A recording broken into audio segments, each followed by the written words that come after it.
Dear students, നമ്മൾ ലൈറ്റിൻ്റെ corpuscular theory ഉപയോഗിച്ച് റിഫ്ലക്ഷൻ റിഫ്രാക്ഷനൊക്കെ എക്സ്പ്ലെയിൻ ചെയ്യുന്നത് റയോപ്റ്റിക്സിൽ പഠിച്ചു. അതുപോലെ പിന്നീട് ഇൻ്റർഫറൻസ്, ഡിഫ്രാക്ഷൻ, ഈ ഫിനോമിനൻസ് എക്സ്പ്ലെയിൻ ചെയ്യാനായിട്ട് കോർപ്പസ്കുലർ തിയറിക്ക് സാധിച്ചില്ല. അങ്ങനെ ക്രിസ്റ്റ്യൻ ഹൈജൻസ് അദ്ദേഹത്തിൻ്റെ വേവ് തിയറി പ്രപ്പോസ് ചെയ്തു. അപ്പോൾ ഈ വേവ് തിയറി ഉപയോഗിച്ചുകൊണ്ട് നമ്മൾ ഇൻ്റർഫറൻസ്, ഡിഫ്രാക്ഷനൊക്കെ എക്സ്പ്ലെയിൻ ചെയ്യുകയുണ്ടായി. പക്ഷെ ഹൈജൻസ് പ്രപ്പോസ് ചെയ്തപ്പോൾ ലൈറ്റ് ലോങ്ങിറ്റ്യൂഡിനൽ വേവ്സ് ആണ് എന്നാണ് അദ്ദേഹം പ്രപ്പോസ് ചെയ്തത്. പക്ഷെ പിന്നീട് നമുക്ക് മനസ്സിലായി ലൈറ്റ് ഒരു ട്രാൻസ്വേഴ്സ് വേവാണ് എന്നുള്ളത്. പോളറൈസേഷൻ എന്നുള്ള ഫിനോമിനൻ കണ്ടെത്തിയതിന് ശേഷമാണ് ലൈറ്റിൻ്റെ ട്രാൻസ്വേഴ്സ് നേച്ചറിനെ കുറിച്ച് നമുക്ക് മനസ്സിലാക്കാനായിട്ട് സാധിച്ചത്. ഇപ്പോൾ എന്താണ് പോളറൈസേഷൻ എന്നുള്ളതാണ്, അതുപോലെ ലൈറ്റിനെ എങ്ങനെ പോളറൈസ് ചെയ്യാം, ഈ കാര്യങ്ങളാണ് നമ്മൾ ഇന്നത്തെ ടോപ്പിക്കിൽ ഡിസ്കസ് ചെയ്യുക.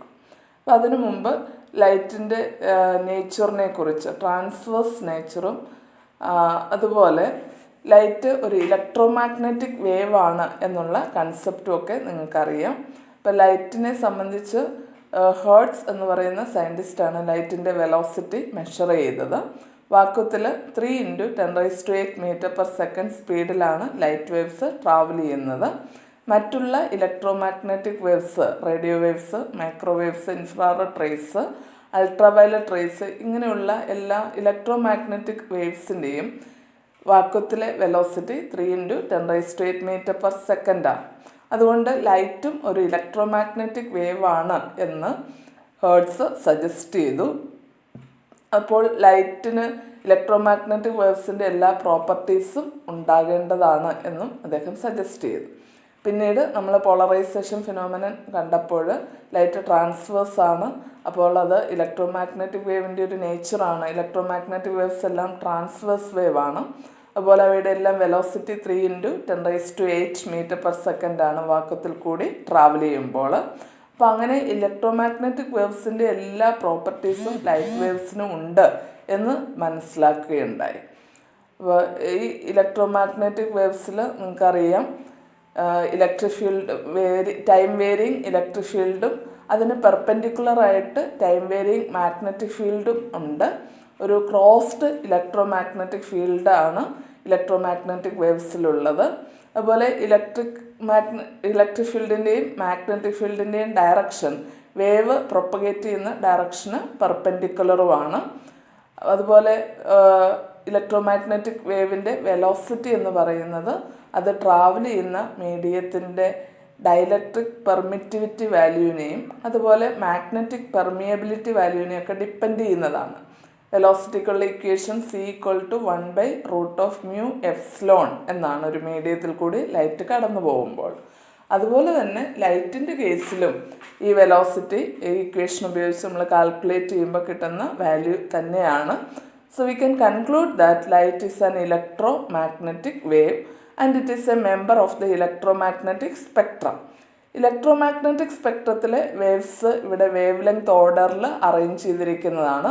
ഏറ്റവും വേവ് ലെങ്ത് കൂടിയ റേസ് റേഡിയോ വേവ്സ്, പിന്നെ വേവ് ലെങ്ത് കുറഞ്ഞു വരുന്ന ഓർഡറിൽ മൈക്രോവേവ്സ്, ഇൻഫ്രാറെഡ് റേസ്, ഇതിനിടയ്ക്ക് വിസിബിൾ ലൈറ്റ്, പിന്നെ ultraviolet ray, X ray, gamma ray, ഇതാണ് ഇലക്ട്രോമാഗ്നറ്റിക് സ്പെക്ട്രത്തിലെ മെമ്പേഴ്സ്.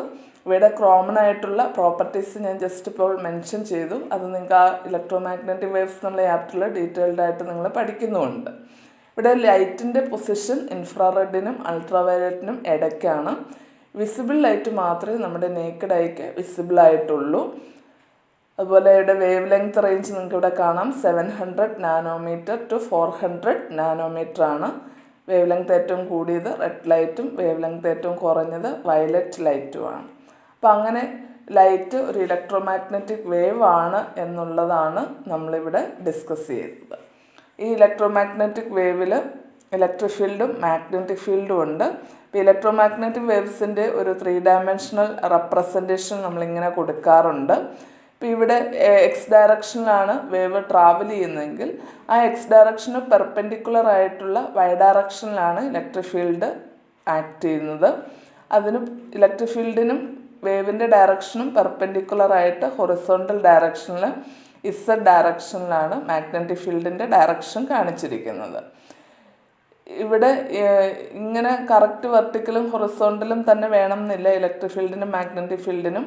വേവിൻ്റെ ഡയറക്ഷന് പെർപെൻഡിക്കുലർ ആയിട്ടുള്ള ഏതൊരു ഡയറക്ഷനും ഇലക്ട്രിക് ഫീൽഡ് ആക്ട് ചെയ്യാം. അതിന് പെർപെൻഡിക്കുലർ ആയിരിക്കണം മാഗ്നറ്റിക് ഫീൽഡ് എന്ന് ഉള്ളതേ ഉള്ളൂ. അപ്പോൾ നിങ്ങൾ അങ്ങനെ ഒരു കൺസെപ്റ്റ് മനസ്സിലാക്കിയിരിക്കുക. അടുത്തൊരു ഫിഗറിൽ ഇലക്ട്രിക് ഫീൽഡ് ഇസഡ് ഡയറക്ഷനിലും മാഗ്നറ്റിക് ഫീൽഡ് വൈ ഡയറക്ഷനിലും ആക്ട് ചെയ്യുന്നതായിട്ട് കാണിച്ചിട്ടുണ്ട്. ഇനി ഈ ഇലക്ട്രോ മാഗ്നറ്റിക് വേവ്സിനകത്ത് ഒപ്റ്റിക്കൽ ഫിനോമിന അല്ലെങ്കിൽ വിസിബിൾ നേച്ചറിനൊക്കെ കാരണമായിട്ടുള്ള ലൈറ്റിൻ്റെ ഒപ്റ്റിക്കൽ നേച്ചറിന് കാരണമായിട്ടുള്ളത് ഇലക്ട്രിക് ഫീൽഡ് വെക്ടറാണ്. അപ്പോൾ ഈ ഇലക്ട്രിക് ഫീൽഡ് വെക്ടർ മാത്രം നമ്മൾ കൺസിഡർ ചെയ്യുകയാണെങ്കിൽ, മാഗ്നറ്റിക് ഫീൽഡിനെ നെഗ്ലക്റ്റ് ചെയ്യുകയാണെങ്കിൽ ഇതൊരു ട്രാൻസ്വേഴ്സ് വേവിന് സിമിലർ ആണ് എന്ന് നമുക്ക് കാണാനായിട്ട് സാധിക്കും. ഈ ട്രാൻസ്വേഴ്സ് വേവ്സിനെ നമുക്ക് പോളറൈസ് ചെയ്യാൻ പറ്റും. അങ്ങനെ പോളറൈസ് ചെയ്യപ്പെടുന്ന ആ ഒരു നേച്ചർ, ആ പോളറൈസേഷൻ എഫക്റ്റാണ് നമ്മളിന്ന് ഡിസ്കസ് ചെയ്യാൻ പോവുക. അപ്പോൾ ഈ ലൈറ്റിൻ്റെ ഇലക്ട്രോ മാഗ്നറ്റിക് നേച്ചർ കാണിക്കുന്ന ഒരു വീഡിയോയുടെ ഒരു ഭാഗം നമുക്കിനി കാണാം. In the year 1865, Maxwell proposed electromagnetic wave theory. According to this theory, light is an electromagnetic wave. It consists of vibrations of electric field and magnetic field in a direction perpendicular to the direction of propagation.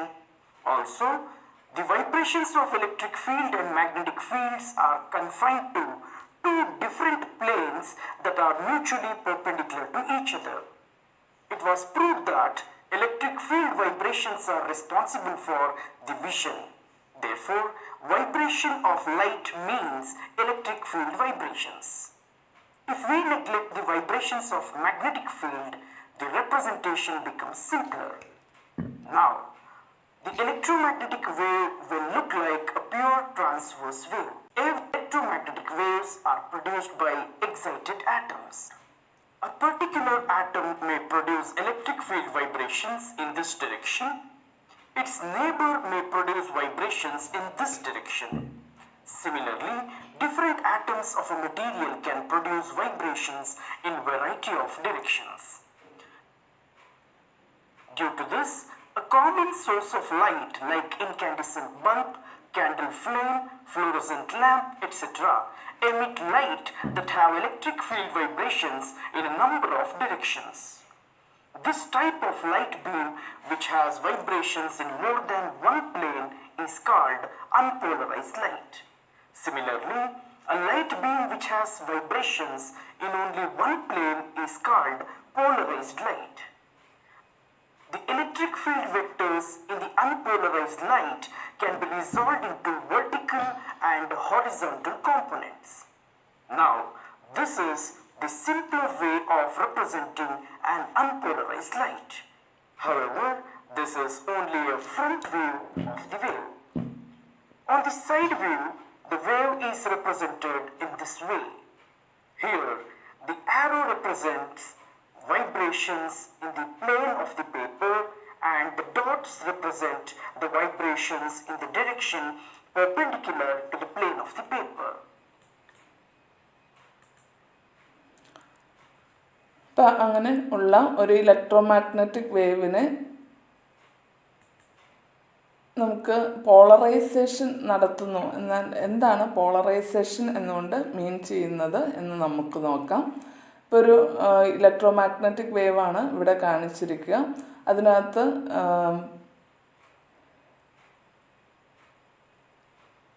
Vertical ഡയറക്ഷനിലുള്ള വൈബ്രേഷൻസും horizontal ഡയറക്ഷനിലുള്ള വൈബ്രേഷൻസും ഒക്കെയുള്ള ഒരു light wave ഒരു single സ്ലിറ്റിൽ കൂടി കടത്തിവിടുകയാണ് എന്ന് വിചാരിക്കാം.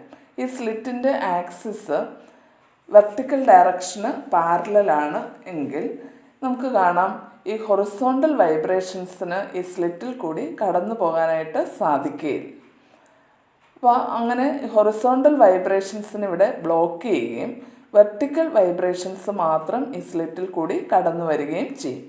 അങ്ങനെ vertical vibrations മാത്രം കടന്നു വരുമ്പോൾ ഇത് സ്ലിറ്റിൽ നിന്ന് പുറത്തു വരുന്ന ലൈറ്റിൻ്റെ ഇൻറ്റൻസിറ്റി എന്ന് പറയുന്നത് ഇൻസിഡൻറ്റ് ലൈറ്റിൻ്റെ ഇൻറ്റൻസിറ്റിയുടെ ഹാഫായിരിക്കും. അതുപോലെ ഈ പുറത്തു വരുന്ന ലൈറ്റിനെ എമർജ് ചെയ്ത് വരുന്ന ലൈറ്റിനെ സംബന്ധിച്ചിടത്തോളം it will have vibrations only in the vertical plane and such a light is called polarised light. So എന്താണ് പോളറൈസേഷൻ എന്നുകൊണ്ട് നമ്മൾ മീൻ ചെയ്യുക? Polarisation is the phenomenon of restricting the vibrations of light to a particular plane perpendicular to the direction of propagation of light. ഇപ്പോൾ light wave propagate ചെയ്യുന്ന direction perpendicular ആയിട്ടുള്ള ഒരു single പ്ലെയിനിൽ light വേവ്സിൻ്റെ വൈബ്രേഷൻസിനെ restrict ചെയ്യുന്ന ആ ഫിനോമിനെയാണ് നമ്മൾ polarisation എന്ന് പറയുക. ഇപ്പോൾ ലോങ്ങിറ്റ്യൂഡിനൽ വേവ്സ് ആണെങ്കിൽ നമുക്ക് ഈ രീതിയിൽ പോളറൈസ് ചെയ്യാനായിട്ട് സാധിക്കില്ല. കാരണം വേവിൻ്റെ ഡയറക്ഷന് പാരലായിട്ടാണ് ലോങ്ങിറ്റ്യൂഡിനൽ വേവ്സ് ട്രാവൽ ചെയ്യുക. അങ്ങനെയുള്ള വൈബ്രേഷൻസ് എല്ലാം കടന്നു പോകും ഇതിൽ കൂടി. പക്ഷേ ട്രാൻസ്വേഴ്സ് വേവിൻ്റെ കേസിൽ നമുക്ക് ഈ പോളറൈസേഷൻ എന്നുള്ള phenomenon പോസിബിളാണ്. Transverse vibration വേവിൻ്റെ direction പെർപെൻഡിക്കുലറായിട്ട് infinite ഡയറക്ഷനിൽ വേവിന് വൈബ്രേഷൻസ് ഉണ്ട്. അപ്പോൾ അങ്ങനെയുള്ള വേവിനെയാണ് നമ്മൾ ഈ സ്ലിറ്റിൽ കൂടി കടത്തിവിടുക. അപ്പോൾ സ്ലിറ്റിൻ്റെ ആക്സിസിന് പാരലായ വൈബ്രേഷൻ മാത്രം ഇതിൽ കൂടി കടന്നു വരികയും പെർപെൻഡിക്കുലർ ആയിട്ടുള്ള വൈബ്രേഷൻസും പെർപെൻഡിക്കുലർ ഡയറക്ഷനിൽ കമ്പോണൻസ് വരുന്ന എല്ലാ വൈബ്രേഷൻസിനെയും ഈ സ്ലിറ്റ് തടയുന്നു, അല്ലെങ്കിൽ റെസ്ട്രിക്റ്റ് ചെയ്യുന്നു, ബ്ലോക്ക് ചെയ്യുന്നു. പാരലൽ വൈബ്രേഷൻസിനെയും പാരലൽ ഡയറക്ഷനിൽ കമ്പോണൻറ്റ് വരുന്ന വൈബ്രേഷൻസിനെയും മാത്രം കടത്തിവിടുന്നു. ഇപ്പോൾ ഈ ഫിഗറിൽ ഇൻസിഡൻറ്റ് ലൈറ്റിൽ നമുക്ക് പാരലൽ ഡയറക്ഷനിലും പെർപെൻഡിക്കുലർ ഡയറക്ഷനിലും കമ്പോണൻസ് ഉള്ള വൈബ്രേഷൻസ്, എല്ലാ വൈബ്രേഷൻസും ഉണ്ട്, ഇൻഫിനിറ്റ് വൈബ്രേഷൻസ് ഉണ്ടെന്ന് പറയാം. പക്ഷെ ഇതിൽ ഹൊറിസോണ്ടൽ കമ്പോണൻറ്റുകളെല്ലാം അത് ബ്ലോക്ക് ചെയ്യുന്നു. സ്ലിറ്റിന് പാരലായിട്ടുള്ള വെർട്ടിക്കൽ ഡയറക്ഷനുള്ള കമ്പോണൻറ്റുകളെ മാത്രം കടത്തിവിടുന്നു. അങ്ങനെ നമുക്ക് വെർട്ടിക്കൽ ഡയറക്ഷനിൽ കമ്പോണൻസ് ഉള്ള വൈബ്രേഷൻസ് മാത്രം ആണ് ഇതിൽ നിന്ന് എമർജ് ചെയ്യുന്ന ലൈറ്റിലുള്ളത്. അപ്പോൾ ഈ ലൈറ്റിന് നമുക്ക് പോളറൈസ്ഡ് ലൈറ്റ് എന്ന് പറയാം. And this phenomenon is called polarisation. So we can define polarisation as the phenomenon of restricting the vibrations of light to a particular plane, to a single plane which is perpendicular to the direction of propagation of light. And the vibrations of the particles of the medium also will be restricted in a single plane when the polarized light propagates through the medium. അപ്പോൾ ഇവിടെ നമുക്ക് ഈ എമർജൻ light ഒരു polarised ലൈറ്റാണ്. ആ light കടന്ന് പോകുന്ന മീഡിയത്തിൽ ഇനി പാർട്ടിക്കിൾസ് വൈബ്രേറ്റ് ചെയ്യുമ്പോഴും ആ പാർട്ടിക്കിൾസിനുള്ള വൈബ്രേഷൻ വെർട്ടിക്കൽ ഡയറക്ഷനിൽ മാത്രമായിരിക്കും. ഹൊറിസോണ്ടൽ ഡയറക്ഷനിൽ പാർട്ടിക്കിൾസിന് വൈബ്രേഷൻ ഉണ്ടാകുകയില്ല. അപ്പോൾ ഇതാണ് പോളറൈസേഷൻ എന്നതുകൊണ്ട് മീൻ ചെയ്യുക. ഇതിൻ്റെ ഒരു പിക്ചർ കൂടി നമുക്ക് കാണാം. ഈ പിക്ചറിൽ ലൈറ്റ് തന്നെ കാണിച്ചിരിക്കുന്നു. അപ്പോൾ ഇവിടെയും ലൈറ്റിൻ്റെ ഇലക്ട്രിക് ഫീൽഡ് തന്നെയാണ് ഈ രണ്ട് ഹൊറിസോണ്ടൽ ഡയറക്ഷനും വെർട്ടിക്കൽ ഡയറക്ഷനും കാണിച്ചിരിക്കുക. Electric field can have infinite vibrations in infinite directions. ആ ഇൻഫിനിറ്റ് ഡയറക്ഷനിലുള്ള വൈബ്രേഷൻസിൽ വെർട്ടിക്കൽ കമ്പോണൻസിനെ റെപ്രസെൻ്റ് ചെയ്യുന്നതാണ് ഈ യെല്ലോ കളറിൽ കാണിച്ചിരിക്കുന്ന വേവ്.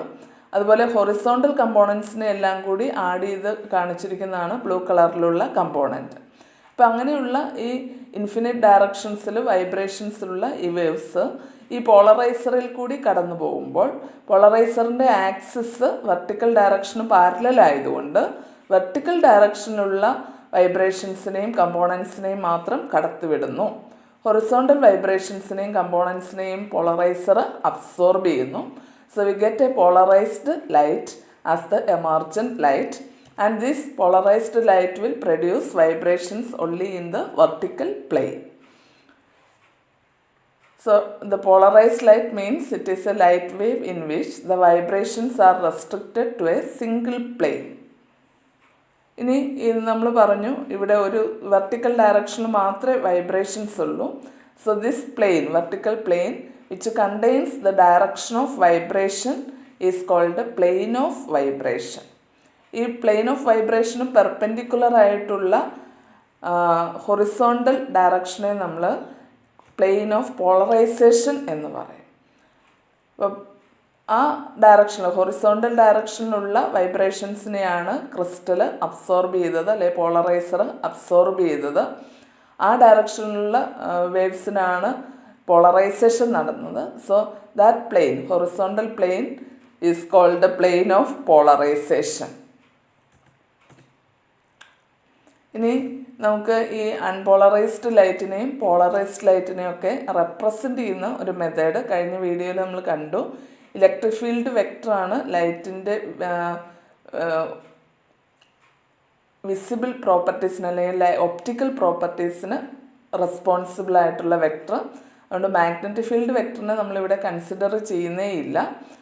പല ആറ്റംസ് പല ഡയറക്ഷനിലാണ് ഇലക്ട്രിക് ഫീൽഡ് വെക്ടേഴ്സ് പ്രൊഡ്യൂസ് ചെയ്യുക. അതുകൊണ്ട് വേവ് ട്രാവൽ ചെയ്യുന്ന ഡയറക്ഷൻ ഈ ബോർഡിൻ്റെ പ്ലെയിനിന് പെർപെൻഡിക്കുലറായിട്ട് ഔട്ട്വേർഡ് ആണെങ്കിൽ അതിന് പെർപെൻഡിക്കുലറായിട്ട് ഇൻഫിനിറ്റ് ഡയറക്ഷൻസിൽ ഇലക്ട്രിക് ഫീൽഡ് വെക്ടേഴ്സിന് തന്നെ ഡയറക്ഷൻസ് ഉണ്ട്. ആ ഡയറക്ഷൻസിനെയാണ് ഇവിടെ ഈ ആദ്യത്തെ ഫിഗറിൽ കാണിച്ചിരിക്കുക. So this is an unpolarised light with vibrations in infinite directions. ഇനി ഈ സെക്കൻഡ് ഫിഗറിൽ, ബി എന്നുള്ള ഫിഗറിൽ നമ്മൾ ചെയ്യുന്നത് ഹൊറിസോണ്ടൽ ഡയറക്ഷനിൽ ഉള്ള വൈബ്രേഷനും അതുപോലെ ഹൊറിസോണ്ടൽ ഡയറക്ഷനിൽ കമ്പോണൻസ് വരുന്ന വൈബ്രേഷൻസ് എല്ലാം ഹൊറിസോണ്ടൽ പ്ലെയിനിൽ ഡോട്ട് ഇട്ട് ഉപയോഗിച്ച് റെപ്രസെൻ്റ് ചെയ്യുന്നു. So these dots represent vibrations perpendicular to the plane of the board and the components of vibrations in the horizontal direction. ഇനി വെർട്ടിക്കൽ ഡയറക്ഷനിലുള്ള വൈബ്രേഷനും വെർട്ടിക്കൽ ഡയറക്ഷനിൽ കമ്പോണൻസും എല്ലാം കൂടിയാണ് നമ്മൾ വെർട്ടിക്കൽ ഡയറക്ഷനിൽ ഈ ആരോ ഉപയോഗിച്ച് റെപ്രസെൻ്റ് ചെയ്യുക. So the second figure also represent an unpolarised light. പക്ഷേ അവിടെ നമ്മൾ പറയുന്നത് ഹൊറിസോണ്ടൽ ഡയറക്ഷനിൽ ഡോട്ട് ഉപയോഗിച്ചും വെർട്ടിക്കൽ ഡയറക്ഷനിലുള്ള വൈബ്രേഷൻസിനെ ആരോ ഉപയോഗിച്ചും റെപ്രസെൻ്റ് ചെയ്യുന്നു. ഇപ്പോൾ വെർട്ടിക്കൽ ഡയറക്ഷനിൽ വെർട്ടിക്കൽ കമ്പോണൻസ് എല്ലാം വരും. അതുപോലെ ഹൊറിസോണ്ടൽ കമ്പോണൻറ്റുകളെല്ലാം ഈ ഹൊറിസോണ്ടൽ ഡയറക്ഷനിലും റെപ്രസെൻ്റ് ചെയ്യും. അതായത് ഡോട്ട് ഉപയോഗിച്ച് റെപ്രസെൻ്റ് ചെയ്യുന്നതിൽ എല്ലാ ഹൊറിസോണ്ടൽ കമ്പോണൻസും ഉണ്ടാകും ഇലക്ട്രിക് ഫീൽഡിൻ്റെ. ഇനി ഈ അൺപോളറൈസ്ഡ് ലൈറ്റിനെ ഒരു പോളറൈസറിൽ കൂടി കടത്തിവിടുമ്പോൾ ആ പോളറൈസറിൻ്റെ പ്ലെയിനിന് പെർപെൻഡിക്കുലർ ആയിട്ടുള്ള വൈബ്രേഷൻസ്, അതായത് ഹൊറിസോണ്ടൽ ഡയറക്ഷനിലാണ് ഉള്ള വേവ്സിനെയാണ് അബ്സോർബ് ചെയ്യുന്നതെങ്കിൽ, അല്ലെങ്കിൽ വൈബ്രേഷൻസിനെയാണ് ക്രിസ്റ്റൽ അബ്സോർബ് ചെയ്യുന്നതെങ്കിൽ, അല്ലെങ്കിൽ ക്രിസ്റ്റലിൻ്റെ ആക്സിസ് വെർട്ടിക്കൽ ഡയറക്ഷനിലാണെങ്കിൽ വെർട്ടിക്കൽ ഡയറക്ഷനിലുള്ള കമ്പോണൻസിനെ കടത്തിവിടുകയും ഹൊറിസോണ്ടൽ കമ്പോണൻസിനെ അബ്സോർബ് ചെയ്യുകയും ചെയ്യും. അങ്ങനെ ഹൊറിസോണ്ടൽ കമ്പോണൻസിനെ അബ്സോർബ് ചെയ്ത് വെർട്ടിക്കൽ ഡയറക്ഷനിലുള്ള വൈബ്രേഷൻസിനെ മാത്രം കടത്തിവിട്ട ഒരു പോളറൈസ്ഡ് ലൈറ്റിനെ നമുക്ക് ഈ രീതിയിൽ റെപ്രസെൻ്റ് ചെയ്യാം. ഡോട്ട്സ് എല്ലാം കളഞ്ഞ് ആരോ മാത്രം ഉപയോഗിച്ച് റെപ്രസെൻ്റ് ചെയ്യാനായിട്ട് സാധിക്കും. അതുപോലെ പോളറൈസറിൻ്റെ ആക്സിസ് നേരെ തിരിഞ്ഞാണെങ്കിൽ, അതായത് ഹൊറിസോണ്ടൽ ഡയറക്ഷനിലാണ് പോളറൈസറിൻ്റെ ആക്സിസ് എങ്കിൽ അന്നേരം ഹൊറിസോണ്ടൽ വൈബ്രേഷൻസിനെ മാത്രം കടത്തിവിടും, വെർട്ടിക്കൽ വൈബ്രേഷൻസിനെ ക്രിസ്റ്റൽ അബ്സോർബ് ചെയ്യും. അപ്പോൾ അങ്ങനെ ഹൊറിസോണ്ടൽ ഡയറക്ഷനുള്ള വൈബ്രേഷൻസ് മാത്രം കടത്തിവിട്ട ഒരു പോളറൈസ്ഡ് ലൈറ്റിനെ നമുക്ക് ഇങ്ങനെ റെപ്രസെൻ്റ് ചെയ്യാം. അവിടെ ഡോട്ട്സ് മാത്രമേ ഉണ്ടാവുകയുള്ളൂ. ആരോസ് അല്ലെങ്കിൽ വെർട്ടിക്കൽ വൈബ്രേഷൻസിനെ എല്ലാം ക്രിസ്റ്റൽ അബ്സോർബ് ചെയ്തു എന്നാണ് കാണിക്കുക. So the first figure represent vibrations of the particle in infinite direction when a light wave propagates out of the plane of the paper. So it represents an unpolarized light with vibrations in infinite directions. Second ഫിഗറും unpolarised light തന്നെയാണ്, പക്ഷെ അവിടെ infinite direction കാണിക്കുന്നില്ല. Vertical components എല്ലാം vertical ഡയറക്ഷനിൽ arrow ഉപയോഗിച്ചും horizontal components എല്ലാം horizontal ഡയറക്ഷനിലുള്ള ഡോട്ട്സ് ഉപയോഗിച്ചും റെപ്രസെൻ്റ് ചെയ്യും.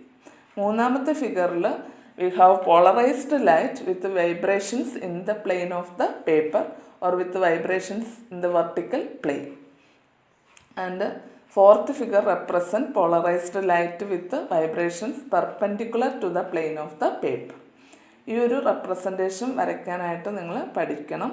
ഓരോന്നും എന്തിനെ റെപ്രസെൻ്റ് ചെയ്യുന്നതെന്ന് എക്സാമിന് ചോദിക്കാവുന്നതാണ്. അടുത്ത് നമുക്ക് ഈ ഒരു പോർഷൻ ഡിസ്കസ് ചെയ്യുന്ന വീഡിയോയുടെ പാർട്ട് ഒന്ന് നോക്കാം. Polarization of light. When an unpolarized light is allowed to pass through a Polaroid, let's call it as a polarizer, out of all the vibrations of light, only those vibrations pass through the crystal which have vibrations parallel to the crystallographic axis. Here, the crystallographic axis is represented by the dotted line. Now, the emerging light is a plane polarized light. It contains vibrations in only one plane. The phenomenon of restricting the vibrations of light to a particular plane perpendicular to the propagation of light is called polarization of light. Now, let us learn about two important terms used in this topic. One, plane of vibration. The plane ABCD here that contains vibrations of the plane polarized light is called plane of vibrations. Number two, plane of polarization. The plane PQRS perpendicular to the plane of vibration is called plane of polarization. It is also the plane in which there is no vibration. If I know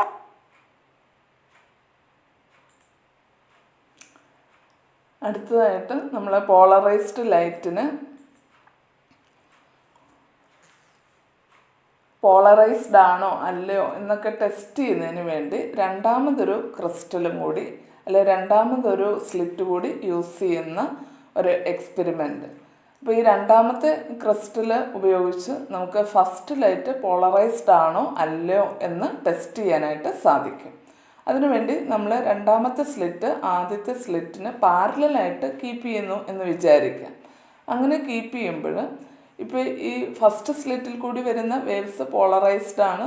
അപ്പോൾ vertical ഡയറക്ഷനിൽ മാത്രമേ vibrations ഉള്ളൂ എങ്കിൽ ആ സ്ലിറ്റിന് പാരലലായിട്ട് വെച്ചിരിക്കുന്ന രണ്ടാമത്തെ സ്ലിറ്റിൽ കൂടിയും light waves കടന്നു പോകും. വെർട്ടിക്കൽ വൈബ്രേഷൻസിനെയെല്ലാം രണ്ടാമത്തെ സ്ലിറ്റും കടത്തിവിടും. അപ്പോൾ ഫസ്റ്റ് സ്ലിറ്റിൽ നിന്ന് വരുന്ന ലൈറ്റിൻ്റെ ഇൻറ്റൻസിറ്റിയും സെക്കൻഡ് സ്ലിറ്റിൽ നിന്ന് വരുന്ന ലൈറ്റിൻ്റെ ഇൻറ്റൻസിറ്റിയും സെയിം ആയിരിക്കും. എങ്ങനെയാണെങ്കിൽ രണ്ടാമത്തെ സ്ലിറ്റ് ആദ്യത്തതിന് പാരലലായിട്ട് അല്ലെങ്കിൽ അവ തമ്മിലുള്ള ആംഗിൾ 0 ഡിഗ്രി അല്ലെങ്കിൽ 180 ഡിഗ്രി ഒക്കെ ആണെങ്കിൽ രണ്ട് സ്ലിറ്റിൽ കൂടിയും വരുന്ന ലൈറ്റിൻ്റെ ഇൻറ്റൻസിറ്റി സെയിം ആയിരിക്കും.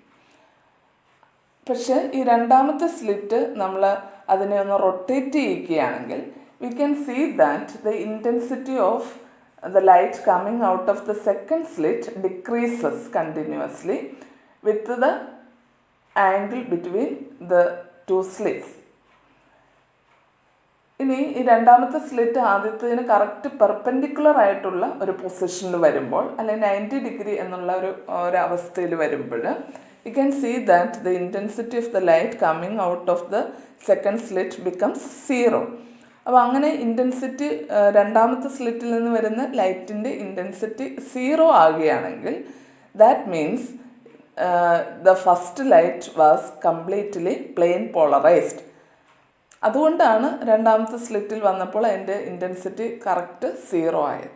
അപ്പം അങ്ങനെ ഒരു നമുക്ക് തന്നിരിക്കുന്ന ഒരു ലൈറ്റ് പോളറൈസ്ഡ് ആണോ അല്ലയോ എന്ന് ടെസ്റ്റ് ചെയ്യാൻ, പോളറൈസ്ഡ് ആണെങ്കിൽ മാത്രമേ രണ്ടാമത്തെ സ്ലിറ്റ് ഇങ്ങനെ പെർപെൻഡിക്കുലറായിട്ട് വയ്ക്കുമ്പോൾ അതിൻ്റെ ഇൻറ്റൻസിറ്റി 0 ആകുകയുള്ളൂ.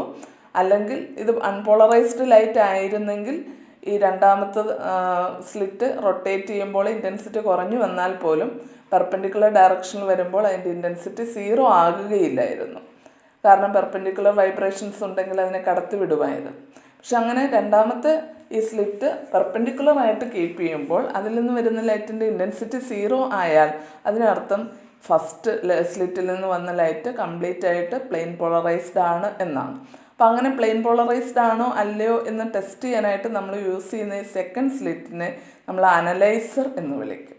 അപ്പോൾ ഈ ആദ്യത്തെ സ്ലിറ്റാണ് പോളറൈസേഷൻ നടത്തുക. ആദ്യത്തെ സ്ലിറ്റിനെ നമ്മൾ പോളറൈസർ എന്ന് വിളിക്കും. പോളറൈസറും അനലൈസറും തമ്മിലുള്ള ആംഗിൾ ഓഫ് പോളറൈസേഷൻ മാറുന്നതിനനുസരിച്ച് അവയുടെ സെക്കൻഡ് സ്ലിറ്റിൽ നിന്ന് അല്ലെങ്കിൽ സെക്കൻഡ് അനലൈസറിൽ നിന്ന് വരുന്ന ലൈറ്റിൻ്റെ ഇൻറ്റൻസിറ്റിക്കും വേരിയേഷൻ ഉണ്ടാകും.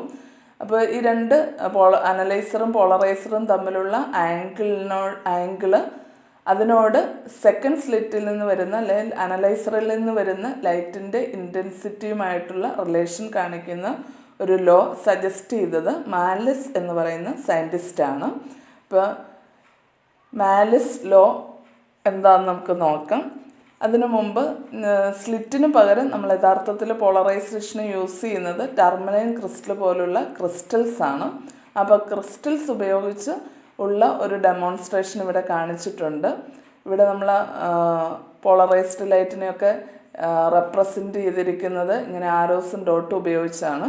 ഇപ്പം ഇവിടെ ആരോസും ഡോട്ടും ഉണ്ട്. അത് കാണിക്കുന്നത് ഇതൊരു അൺപോളറൈസ്ഡ് ലൈറ്റ് ആണ്, ഓർഡിനറി ലൈറ്റ് ആണെന്നാണ്. അങ്ങനെയുള്ള ഒരു അൺപോളറൈസ്ഡ് ലൈറ്റിനെ ഫസ്റ്റ് ക്രിസ്റ്റലിൽ കൂടി കടത്തി വിടുക. അപ്പോൾ ഫസ്റ്റ് ക്രിസ്റ്റലിൻ്റെ ആക്സിസ് വെർട്ടിക്കൽ പ്ലെയിനിലാണ്. അപ്പോൾ ആ വെർട്ടിക്കൽ ഡയറക്ഷൻസിന് മാത്രം ഈ സ്ലിറ്റ് കടത്തിവിടും. ഹൊറിസോണ്ടൽ വൈബ്രേഷൻസിനെ എല്ലാം ക്രിസ്റ്റൽ അബ്സോർബ് ചെയ്യും. അങ്ങനെ ഫസ്റ്റ് സ്ലിറ്റിൽ നിന്ന് അല്ലെങ്കിൽ ഫസ്റ്റ് ക്രിസ്റ്റലിൽ നിന്ന് വരുന്ന പ്ലെയിൻ പോളറൈസ്ഡ് ലൈറ്റിനെ നമുക്ക് ഈ രീതിയിൽ റെപ്രസെൻ്റ് ചെയ്യാം. ഇനി ഈ പ്ലെയിൻ പോളറൈസ്ഡ് ലൈറ്റിനെ പോളറൈസറും അനലൈസറും പാരലലായിട്ട് കീപ്പ് ചെയ്തുകൊണ്ട് അനലൈസറിൽ കൂടി വരുന്ന ലൈറ്റിൻ്റെ ഇൻറ്റൻസിറ്റി നമുക്ക് സ്റ്റഡി ചെയ്യാൻ പറ്റും. Then we can see that the intensity of the light from polariser and analyser is the same. പക്ഷേ ഇനി നമ്മൾ അനലൈസർ റൊട്ടേറ്റ് ചെയ്യുകയാണെങ്കിൽ ആംഗിൾ ഓഫ് റൊട്ടേഷൻ മാറുന്നതനുസരിച്ച് ഇതിൽ നിന്ന് വരുന്ന ലൈറ്റിൻ്റെ ഇൻറ്റൻസിറ്റി വേരി ചെയ്യുന്നതായിട്ട് കാണാം. And when it is kept perpendicular to the polarizer, the intensity of light becomes 0. That means no light comes out of it. അപ്പോൾ ഇവിടെയാണ് ഞാൻ പറഞ്ഞത് അനലൈസറും പോളറൈസറും തമ്മിലുള്ള ആംഗിൾ ഓഫ് റൊട്ടേഷൻ അനുസരിച്ച് അനലൈസറിൽ നിന്ന് വരുന്ന ലൈറ്റിൻ്റെ ഇൻറ്റൻസിറ്റി വേരി ചെയ്യുന്നു. അത് ആ വേരിയേഷൻ തരുന്ന ലോയാണ് മാലസ് ലോ. അപ്പോൾ മാലസ് ലോ നമുക്ക് ഇങ്ങനെ സ്റ്റേറ്റ് ചെയ്യാം. When a beam of plane polarized light is incident on the analyzer, the intensity of the emergent light from the analyzer is proportional to the square of the cosine of the angle theta between the polarizing directions of polarizer and analyzer. അതായത് അനലൈസറിൽ നിന്ന് വരുന്ന ലൈറ്റിൻ്റെ intensity അനലൈസറും പോളറൈസറും തമ്മിലുള്ള ആംഗിളിൻ്റെ cos തീറ്റയുടെ സ്ക്വയറിന് പ്രൊപ്പോർഷണലാണ് എന്നുള്ളതാണ് Marles law. Marles എക്സ്പെരിമെൻറ്റുകളിൽ നിന്ന് കണ്ടെത്തിയ അത് വെച്ച് സജസ്റ്റ് ചെയ്ത ലോയാണ്. അപ്പോൾ നമുക്കിവിടെ ഈ ഗ്രാഫിൽ നിന്ന് കാണാൻ സാധിക്കും ഇവ തമ്മിലുള്ള ആംഗിൾ 0 ആയിരിക്കുമ്പോൾ അനലൈസറിലെയും പോളറൈസറിൻ്റെയും ലൈറ്റിൻ്റെ ഇൻറ്റൻസിറ്റി സെയിം ആണ്, മാക്സിമം ആണ്. അനലൈസറിൻ്റെ ഇൻറ്റൻസിറ്റി പോളറൈസറിൻ്റെ ഇൻറ്റൻസിറ്റിക്ക് ഈക്വലാണ്. പക്ഷെ അത് 90 ഡിഗ്രി ആകുമ്പോഴേക്കും അനലൈസറിലെ ലൈറ്റിൻ്റെ ഇൻറ്റൻസിറ്റി 0 ആകുന്നു. 180 ഡിഗ്രി ആകുമ്പോൾ വീണ്ടും മാക്സിമം ആണ്. പക്ഷെ 270 ഡിഗ്രിയിലെത്തുമ്പോൾ വീണ്ടും 0 ആകുന്നു. 360 മാക്സിമം ആണ്. ആംഗിൾ ഓഫ് റൊട്ടേഷനും തീറ്റ 90, 180 ഈ ആംഗിൾസിന് നമുക്ക് കോസ് തീറ്റയുടെ വാല്യൂ നോക്കിയാൽ we can see that cos 0 is 1, cos 90 is 0, cos 180 -1, cos 270 is 0, cos 360 1. ഇവയുടെ സ്ക്വയേഴ്സ് എടുത്താൽ കോസ് സ്ക്വയർ തീറ്റയുടെ വാല്യൂസ് തീറ്റ 0 ആകുമ്പോൾ 1, തീറ്റ 90 ആകുമ്പോൾ 0, 180 ആകുമ്പോൾ +1, 270ക്ക് 0, 360ക്ക് 1. അപ്പോൾ ഈ കോസ് സ്ക്വയർ തീറ്റ 1 ആകുമ്പോഴാണ് അനലൈസറിൻ്റെ ലൈറ്റിൻ്റെ ഇൻറ്റൻസിറ്റി മാക്സിമം ആകുന്നത്. പോളറൈസറിൽ തന്നെ തുല്യമാകുക അത് വയ്ക്കുന്നത് തീറ്റ 0 ആകുമ്പോഴാണ്. അത് തീറ്റ 90 ആകുമ്പോൾ അതായത് അനലൈസറും പോളറൈസറും പെർപെൻഡിക്കുലർ ആയിട്ടിരിക്കുമ്പോൾ ഇൻറ്റൻസിറ്റി 0 ആണ്. കോസ് സ്ക്വയർ തീറ്റയുടെ വാല്യൂയും 0 ആണ്. ഇനി 180 ഡിഗ്രിയിലിരിക്കുമ്പോൾ അതായത് ആൻറ്റി പാരലലായിട്ടിരിക്കുമ്പോൾ കോസ് സ്ക്വയർ തീറ്റ 1 ആണ്, അന്നേരവും ഇൻറ്റൻസിറ്റി മാക്സിമം ആണ്. വീണ്ടും തിരിഞ്ഞ് 270 ആകുമ്പോൾ വീണ്ടും പെർപെൻഡിക്കുലർ ആയിട്ട് വരും ആക്സിസുകൾ, അപ്പോൾ ഇൻറ്റൻസിറ്റി 0 ആണ്. 360 വരുമ്പോൾ വീണ്ടും മാക്സിമം ആകുന്നു. So we can see that intensity of the analyzer is directly proportional to intensity of light is directly proportional to cos square theta, where theta is the angle between the directions of analyzer and polarizer. ഇനി ഇത് explain ചെയ്യുന്ന വീഡിയോയുടെ part നമുക്കൊന്ന് കാണാം. What is the intensity of the unpolarized light? Then the intensity of the polarized light I coming out of the Polaroid is given by I is equal to I naught by 2. Now, if we pass this plane polarized light through another Polaroid, we will call this as analyzer.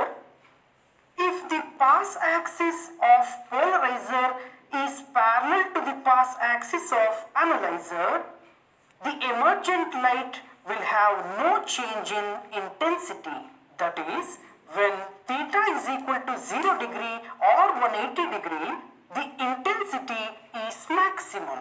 That is, I is equal to I naught by 2. I naught is the maximum intensity. If the analyzer is rotated by an angle theta, then the intensity of the emergent light decreases. When the pass axis of the analyzer is perpendicular to the pass axis of the polarizer, then no light will be transmitted out of the analyzer. That is, when theta is equal to 90 degree, then the emergent intensity I is equal to 0. Now, Malus law states that when a completely plane polarized light is incident on an analyzer, the intensity of emergent light varies as the square of the cosine of the angle between the polarizer and analyzer. That is, I is equal to I naught cos square theta. ഈ light waves നേച്ചറിൽ പലതരത്തിൽ പോളറൈസേഷന് വിധേയമാവുന്നുണ്ട്. അതിനൊരു എക്സാമ്പിളാണ് reflection വഴിയുള്ള polarisation. ഇപ്പോൾ ഇവിടെ നമുക്ക് ഒരു smooth and reflecting സർഫസിൽ അൺപോളറൈസ്ഡ് ലൈറ്റ് ഇൻസിഡൻറ്റ് ചെയ്ത് റിഫ്ലക്റ്റ് ചെയ്യുന്നതിൻ്റെ ഫിഗറാണ് കാണിച്ചിരിക്കുക. അപ്പോൾ ഇതിൽ ഇൻസിഡൻറ്റ് ലൈറ്റ് അൺപോളറൈസ്ഡ് ആണ്. അതിൽ ഇൻഫിനിറ്റ് ഡയറക്ഷൻസിലുള്ള വൈബ്രേഷൻസ് ഉണ്ട്. പക്ഷേ ഈ സ്മൂത്ത് സർഫസിൽ തട്ടി റിഫ്ലക്റ്റ് ചെയ്ത് വരുന്ന ലൈറ്റിൽ you can see that it consist of vibrations parallel to the plane of the reflecting surface. The vibrations perpendicular to the plane of the surface is absorbed by the surface. അപ്പോൾ ഈ തരത്തിൽ water സർഫസിലോ ഗ്ലാസ്സിലോ ഒക്കെ തട്ടി reflect ചെയ്ത് വരുന്ന light waves എല്ലാം polarised ആയിട്ടാണ് കാണപ്പെടുന്നത്. അവയുടെ ഇൻറ്റൻസിറ്റിയും അതുകൊണ്ട് കുറവായിരിക്കും. ഇവിടെ വാട്ടർ സർഫസിൽ സൺലൈറ്റ് വീണിട്ട് റിഫ്ലക്റ്റ് ചെയ്ത് വരുന്ന ലൈറ്റ് നമ്മുടെ കണ്ണിലേക്ക് എത്തുമ്പോൾ ആ ലൈറ്റിൻ്റെ ഇൻറ്റൻസിറ്റി കുറവായിരിക്കും നേരിട്ട് വരുന്ന ലൈറ്റിനേക്കാൾ. അതിന് കാരണം ഈ റിഫ്ലക്ഷൻ നടക്കുമ്പോൾ അല്ലെ വാട്ടർ സർഫസിൽ ഇൻസിഡൻറ്റ് ചെയ്യുമ്പോൾ റിഫ്ലക്റ്റഡ് ലൈറ്റ് പോളറൈസ്ഡ് ആയിട്ട് മാറുന്നു എന്നുള്ളതാണ്. ഇപ്പോൾ ഇവിടെ വെർട്ടിക്കൽ ഡയറക്ഷനുള്ള വൈബ്രേഷൻസിനെ അബ്സോർബ് ചെയ്യുന്നു. വാട്ടർ സർഫസിന് പാരലലായിട്ടുള്ള വൈബ്രേഷൻസിനെ അല്ലെങ്കിൽ ഹൊറിസോണ്ടൽ വൈബ്രേഷൻസിനെ മാത്രം കടത്തിവിടുന്നു വാട്ടർ. ഇപ്പോൾ വാട്ടർ ഒരു പോളറൈസറായിട്ട് ഇവിടെ ആക്ട് ചെയ്യുന്നതായിട്ട് നമുക്ക് കാണാം. And the reflected light is completely plane polarised and it reaches our eye with less intensity. അതിൻ്റെ ഒരു റെപ്രസെൻറ്റേഷനാണ് ഇവിടെ കാണിച്ചിരിക്കുക. ഗ്ലാസ് സർഫസിലേക്ക് അൺപോളറൈസ്ഡ് ലൈറ്റ് വീഴുന്നു. ഗ്ലാസ് സർഫസിൽ ലൈറ്റ് വീഴുമ്പോൾ നമുക്കറിയാം പാർഷ്യലായിട്ട് റിഫ്ലക്ഷനും പാർഷ്യലായിട്ട് റിഫ്രാക്ഷനും സംഭവിക്കും. ഇതിൽ റിഫ്രാക്റ്റഡ് ലൈറ്റ് കുറച്ചൊക്കെ പോളറൈസ്ഡ് ആയിരിക്കും. അതുപോലെ റിഫ്ലക്റ്റഡ് ലൈറ്റും പാർഷ്യലി പ്ലെയിൻ പോളറൈസ്ഡ് ആയിരിക്കും. മാലിസ് എന്ന സയൻറ്റിസ്റ്റാണ് ഇതിനെക്കുറിച്ച് കൂടുതൽ എക്സ്പെരിമെൻറ്റുകൾ നടത്തിയത്. അദ്ദേഹം കണ്ടെത്തിയൊരു കാര്യം ഈ റിഫ്ലക്റ്റഡ് ലൈറ്റ് പാർഷ്യലായിട്ട് പ്ലെയിൻ പോളറൈസ്ഡ് ആണ്. അതുപോലെ തന്നെ ആംഗിൾ ഓഫ് ഇൻസിഡൻസ് നമ്മൾ മാറ്റി കൊടുത്താൽ ആംഗിൾ ഓഫ് ഇൻസിഡൻസ് മാറുന്നതിനനുസരിച്ച് ഈ പോളറൈസേഷൻ്റെ ഡിഗ്രി അല്ലെങ്കിൽ പോളറൈസേഷൻ്റെ അളവിലും ചേഞ്ച് ഉണ്ടാകുന്നു. And at A particular angle of incidents the reflected light will be completely plane polarized എന്ന് മാലസ് ഒബ്സർവ് ചെയ്തു. And he found that when light waves are reflected from a glass surface At an angle of 56.3 degree, the reflected light is completely plane polarized. And this angle, that is 56.3 degree of the glass surface, is called Brewster's angle or angle of polarization. അതുപോലെ water സർഫസിൽ ഇത് ഏകദേശം 53 ഡിഗ്രിയിലാണ് polarisation complete ആയിട്ട് നടക്കുന്നതായിട്ട് കണ്ടെത്തിയത്. So the angle of incidence in the transparent medium for which the reflected light is completely plane polarised is called polarising angle or Brewster's angle. അതുപോലെ Brewster എന്ന scientist ഈ ആംഗിൾ ഓഫ് പോളറൈസേഷനും അതുപോലെ ആ refracting സർഫസിൻ്റെ അല്ലെങ്കിൽ ട്രാൻസ്പെറൻറ്റ് സർഫസിൻ്റെ റിഫ്രാക്റ്റീവ് ഇൻഡെക്സും തമ്മിലുള്ള relationship study ചെയ്യുകയുണ്ടായി. എന്നിട്ട് അദ്ദേഹം സജസ്റ്റ് ചെയ്ത ഒരു റിലേഷൻഷിപ്പാണ് ബ്രൂസ്റ്റേഴ്സ് ലോ എന്നറിയപ്പെടുക. According to Brewster's law, the tangent of angle of polarisation is equal to refractive index of the medium. So tan P is equal to N, where N is refractive index and P is the angle of polarization of that particular surface or particular medium from which light is reflected. At the angle, and also we can see that at the angle of polarization, the reflected ray and refracted ray are perpendicular to each other. അപ്പോൾ angle of പോളറൈസേഷന് തുല്യമായ ഒരു ആംഗിളിലാണ് light incident ചെയ്യുന്നതെങ്കിൽ then the reflected light and the refracted light are mutually perpendicular to each other. That means the angle between them will be 90 degree. ഇനി നമുക്ക് ഇതിൻ്റെ ഒരു proof പഠിക്കാനുണ്ട്. അതിനു മുമ്പ് നമുക്ക് വീഡിയോയുടെ ബാക്കി ഭാഗം കൂടി ഒന്ന് കാണാം. Polarization by reflection. The simplest method to produce plane polarized light is by reflection. This method was first discovered by Malus in the year 1808. It was found that when an unpolarized light is incident on a surface of transparent medium like water or glass, some part of the light got reflected and the rest got refracted through the material. Here, the straight arrows represent vibrations perpendicular to the plane of the surface and the dots represent vibrations parallel to the surface. Now, if we observe the reflected light, we can see that it contains more number of dots than the arrows, which means that the reflected ray is partially polarized. Similarly, if we look at the refracted ray, we can see that it is almost unpolarized. It was found that as the angle of incidence changed, the degree of polarization of the reflected ray also changed. Then, at a particular angle of incidence, the reflected ray is completely plane polarized and the vibrations are parallel to the surface of water. This particular angle is called Brewster's angle or the polarizing angle. Brewster's law states that when a light is incident at polarizing angle theta p at the interface of a transparent medium, the refractive index of the medium with respect to the surrounding medium is equal to the tangent of polarizing angle. That is, N is equal to tan theta p, where N is the refractive index of the medium with respect to the surrounding medium. Using Brewster's law, we can calculate the polarizing angle of a medium whose refractive index is known. For example, for glass whose refractive index is 1.5, the polarizing angle is found to be 56.3 degree when the glass is surrounded by air. Similarly, when water is surrounded by air, if the refractive index of water is taken to be 1.33, it is found that the polarizing angle for water is equal to 53 degree. Polarization by scattering. Just as unpolarized light can be partially polarized by reflection, It can also be polarized by scattering. This is also known as Rayleigh scattering. Since light waves are electromagnetic in nature, they will vibrate the electrons of air molecules perpendicular to the direction in which they are traveling. The electrons then produce radiation that is polarized perpendicular to the direction of the ray. However, there is no polarization parallel to original direction of the incident light. The light perpendicular to the original ray is completely plane polarized. In all other direction, the light scattered by the air molecules will be partially polarized.